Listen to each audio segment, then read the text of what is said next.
Let's make a rum and tonic, an R&T.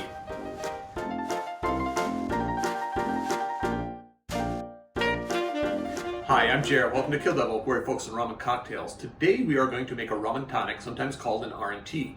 If you're new to the channel, welcome. If you're turning to the channel, welcome back. In either case, I hope you enjoy this drink. The history of the rum and tonic is not clear. We don't know who first mixed the tonic with rum, we don't know when, or we don't know why. I do suspect, though, that it happened sometimes after the creation of the gin and tonic. The gin and tonic was created sometime during the 19th century when the British were occupying India. They were faced with malaria, which was quite a problem. A local medicinal herb, I don't know if you call them herb, quinine, was used to treat malaria and also help prevent it. However, it was very, very bitter, so they'd mix it with water and lime juice and sugar to create a tonic water of sorts.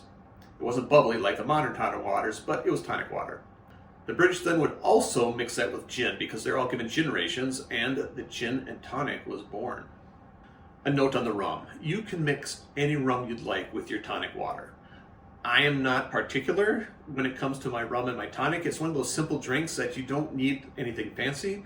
I do have to say, though, that the local green mill carries Santa Teresa in 1796, and I mix that with their tonic water, and it is one of my favorite combinations.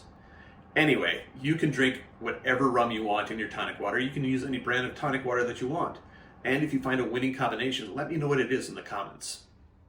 Making this drink, there is no set proportions. I usually shoot for about 1 to 3 rum to tonic, but you can do whatever you like.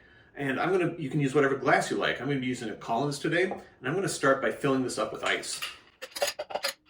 Perfect. Now I'm going to take my rum, and I'm just using Trader Joe's Rum of the Gods. Nothing special magical about that. I'm going to put 2 ounces of that in the bottom of my glass.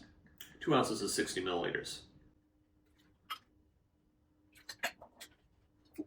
And then I'm going to top it with my tonic water. If you'd like, you can give it a light stir. I don't have my spoon on me, so I'm just going to push the ice down a couple of times to help mix that up.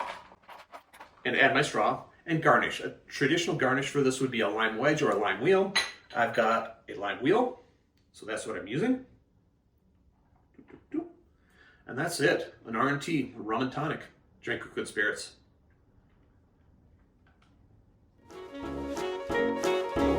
Question of the day: what is your favorite spirit to mix with tonic water? Let me know in the comments down below. Note that there are ways to support the channel if you're so inclined. I have t-shirts available. You can have a t-shirt if you want. All you have to do is contact me through the social media links down below to make sure you get a t-shirt. And while you're at the social media links, you might as well follow, subscribe, do that sort of thing. Finally, if you made it this far, give me a like, give me a subscribe, turn on notifications so you don't miss out anything that I do. And until next time, cheers.